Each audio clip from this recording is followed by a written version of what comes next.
соғыс. Ол адамдарды аяған жоқ. Майдан даласында жаралы адамдар жан ұшыра көмек күтті. Сол кезде көмекке келген ақ халатты жандар еді.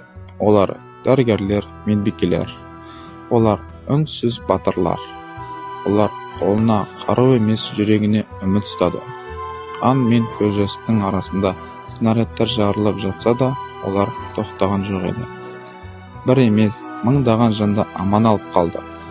Әр құтқарылған өмір олардың жеңісі еді. Олар жаралы адамдарды арқалап, оқтың астынан алып шықты.